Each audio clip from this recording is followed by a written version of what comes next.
లక్షల మంది భక్తులు ఈ రోజు వస్తారు అని తెలిసినా కూడా దారుణమైన అరేంజ్మెంట్స్.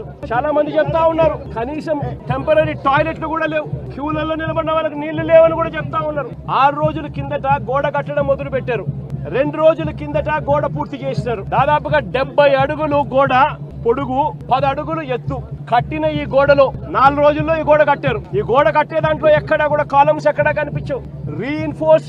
రీఇన్ఫోర్స్డ్ కాంక్రీట్ గోడ కట్టాల్సిన చోట కనీసం ఎటువంటి టెండర్లు కూడా పిలవకుండా మంత్రులు పర్యవేక్షిస్తున్నారు అని అంటారు. 5 మంది కమిటీ సభ్యులు అంటారు, వస్తారు, పర్యవేక్షించినారు, చూసినారు, గోడ కట్టడానికి పర్మిషన్ ఇచ్చినారు. 6 రోజుల్లో గోడ కట్టారు. టెండర్లు కూడా పిలవకోకుండా కట్టేసేయండి అని చెప్పి కట్టేశారు.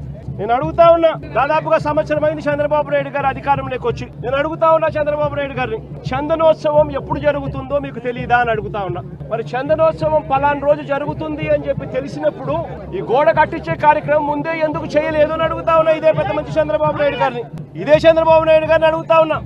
ఈ గోడ నిర్మాణం కేవలం 6 రోజుల కిందట మొదలై 2 రోజుల కిందట పూర్తి చేశారు. దీని అర్థం ప్రభుత్వం ఎటువంటి ముందస్తు ఏర్పాట్లు సీరియస్ గా తీసుకోలేదు అని చెప్పి నిదర్శనం కాదా అని అడుగుతా ఉన్నా.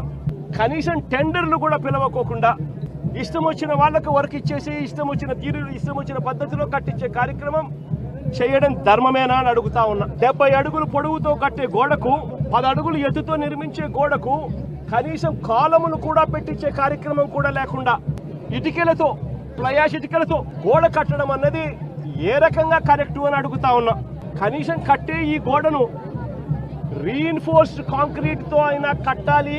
రీఇన్ఫోర్స్డ్ కాంక్రీట్ తో కట్టి దానికి వీప్ హోల్స్ కూడా పెడితేనే కాస్తో కూస్తో ఏ గోడైనా నిలబడుతుంది అన్న జ్ఞానం కూడా లేకుండా ఎలా కట్టారు అని అడుగుతా ఉన్నా. 2 రోజుల కిందనే గోడ పూర్తయింది అని తెలుసు, వర్షం కూడా ముందు రోజు రాత్రి పడింది అని కూడా తెలుసు. మరి తెలిసినప్పుడు ఇన్ని లక్షల మంది క్యూలో గోడ పక్కనే ఎలా వాళ్ళు క్యూలో నిలబడేట్టుగా చేశారు అని అడుగుతా ఉన్నా. ఇదే పెద్ద మనిషి చంద్రబాబు నాయుడు గారిని.